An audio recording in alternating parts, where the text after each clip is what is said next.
Magandang araw mga Marista! Kumusta kayo? Alam niyo ba na maliban sa nalalapit na pagdiriwang ng Kapaskuhan, ay ginugunita rin sa buong mundo ang araw ng mga taong may kapansanan. Ito ay ginagawa tuwing ikatlong araw ng Desyembre.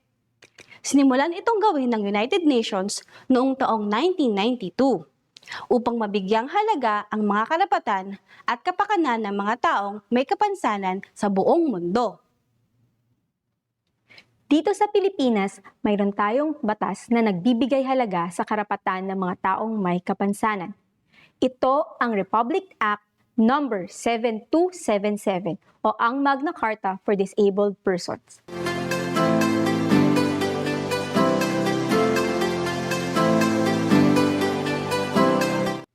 Sa batas na ito, nakasaad ang mga karapatan at pribilehyo na nararapat matanggap ng mga taong may kapansanan.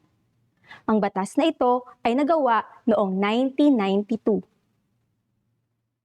Ngunit bago natin talakayin ang mga nilalaman ng Magna Carta for Disabled Persons, atin munang pakinggan ang kwento na pinamagatang ang Magic Silya ni Titoy, na isinulat ni Russell Molina at Mabi David Balange, at iginuhit ni Marcos Nada.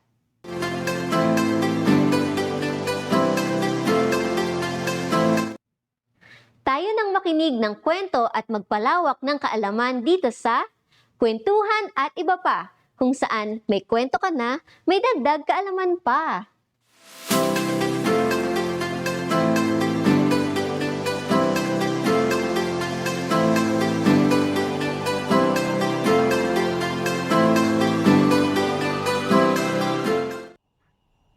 Magandang araw sa lahat! Ako si Teacher Via. Ang kwento natin ngayong araw ay may pamagat na Ang Magic Silya ni Titoy. Ito ay kwento ni Russell Molina at guhit naman ni Marcos Nada. Handa na ba kayong makinig? Simulan na natin. Maliit lang ang baryo namin, kaya siguradong madali mo akong mahahanap. Madalas akong nasa plaza kasama si Titoy. Dito kami nang huhuli ng gagamba at naghahabol ng tutubi. Pag dumaan ka, ipakikilala kita kay Titoy. Mabait siya, palabiro at makulit kagaya ko. Pambihira ang tawa niya. Kala mo pabo.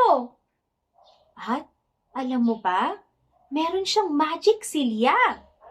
Pexman, magic talaga. Mayroong 2 gulong na di nabubutas kahit idaan pa sa batong matalas. Di kailangan ng gasolina, konting tulak lang, aandar na. Makulay ang upuan nito at kumikinang. Ang gara! Minsan, sasakay lang kaming 2 sa magic silya at bigla itong magiging kotse. Vroom! Vroom! Tabi kayo! Tabi kayo! Hiyaw namin habang nakataas ang mga kamay. Minsan, nagiging eroplano ito. Eng! Eng! Ang sarap lumipad! At walang biro, nagiging tren pa ito. Toot! Toot! Magic talaga! Hep, hep, hep! Saan na naman ang punta mo, ha? Ang laging habol ni nanay pagpatakbo na ako sa labas. Diyan lang po, kasama ni Titoy. Ang lagi ko namang sagot. Saang diyan? Sa may buwan po! Sigaw ni Titoy mula sa labas, sabay tawa na parang pabo. Di alam ni nanay, pag nakasakay kami sa magic silya ni Titoy, kung saan-saan kami nakakarating. Noong isang araw nga, bumisita kami sa palasyo sa may sapa at meron pang party. Doon, nagko-concert ang mga kuliglig habang nagtatambol ang mga palaka. Rock and roll pa nga ang tugtog nila. Galing, no?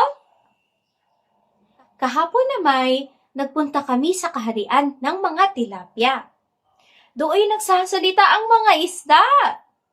Ang gara ng silya niya ha. Ang bati ni Haring Plapla. Gusto sana namin siyang isakay, kaya lang mukha siyang malansa. Inalok na lang namin sila ng tinapay at nagpaalam na kami. Marami na kaming napuntahan ni Titoy sakay ng kanyang magic silya. Mga kuwebang makukulay, mga mansyon sa gitna ng gubat, at sari-saring lugar na kakaiba.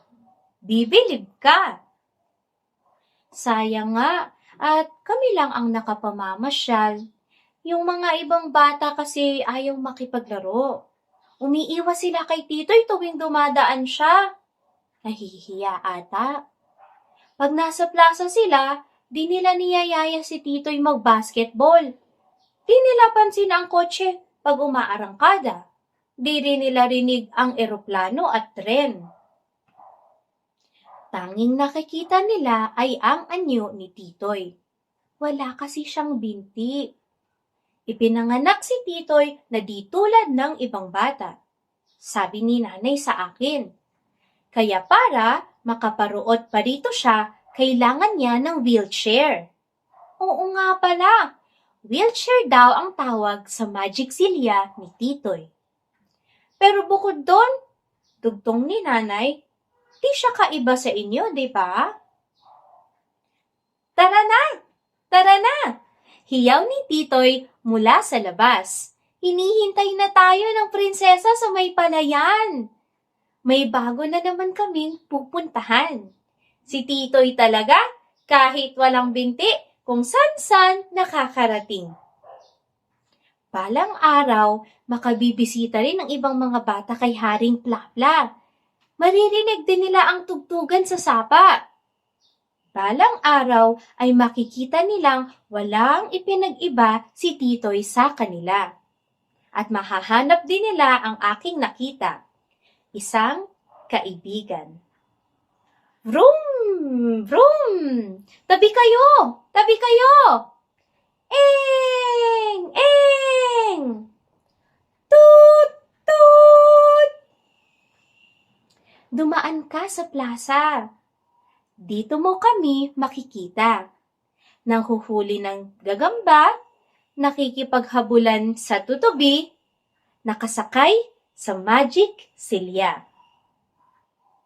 Nagustuhan mo ba ang ating kwento ngayong araw? Maraming salamat sa inyong pakikinig.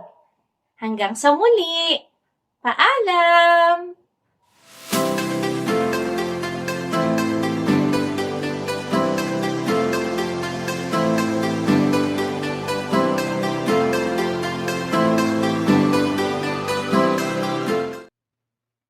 Maraming salamat sa ating napakahusay na guro na nagbahagi ng kwento ni Titoy at kung paano niya nalagpasan ang kanyang kapansanan sa pamamagitan ng kanyang malawak at mapaglarong imahinasyon. Para naman mapalawak ang ating kaalaman, ating talakayin ang 7 kabanata ng Republic Act No. 7277 or Magna Carta for Disabled Persons na nagpapaliwanag sa mga karapatan at pribilehiyo na maaaring matanggap ng mga taong may kapansanan.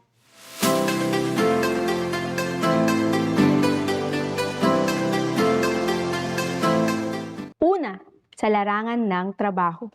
Ang lahat ng mga may kapansanan ay nararapat na mabigyan ng pantay na oportunidad at maayos na trabaho.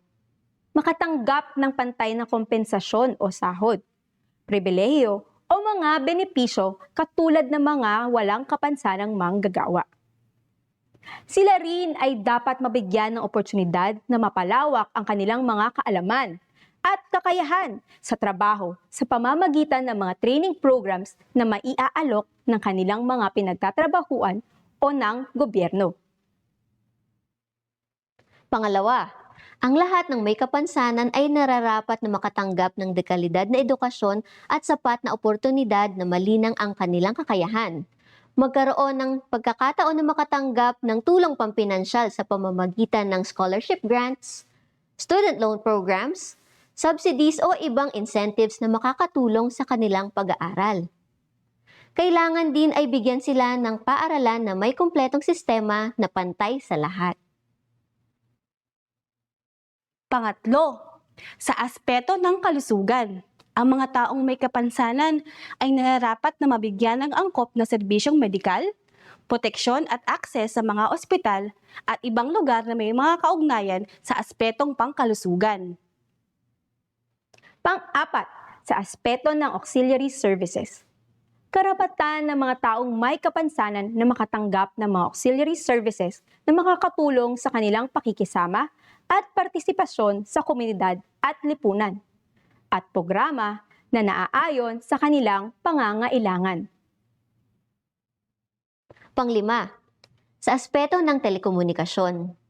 Ayon sa Magna Carta for Disabled Persons, hindi dapat makaranas ng hirap sa pag-unawa ng impormasyong makikita sa telebisyon at sa pakikipag-usap sa telepono ang mga taong may kapansanan. Karapatan din nila na makapagpadala ng mga sulat ng libre o walang bayad dito sa Pilipinas maging sa ibang bansa. Pang-anim, sa aspeto ng accessibility. Karapatan ng mga taong may kapansanan na magkaroon ng akses sa mga pampubliko at pribadong establishmento, tulad ng mga malls at mga restaurant.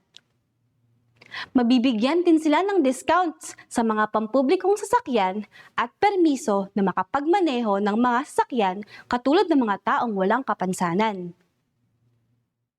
At pang-pito, sa aspetong pang-politikal at sibil. Ang mga taong may kapansanan ay dapat mabigyan ng pagkakataon na bumoto, sumali o bumuo ng mga organisasyon na ayon sa kanilang interes, at makibahagi sa mga pulong, rallies at iba pang pampublikong pagtitipon.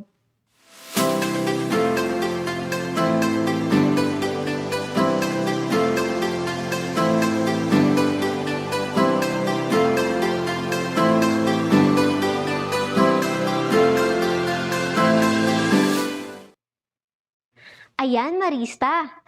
Naway marami kayong natutunan kung paano natin mas mapapangalagaan at pahahalagahan ang mga taong may kapansanan. Hanggang sa susunod na episode ng Kwentuhan at Iba Pa, kung saan may kwento ka na, may dagdag kaalaman pa.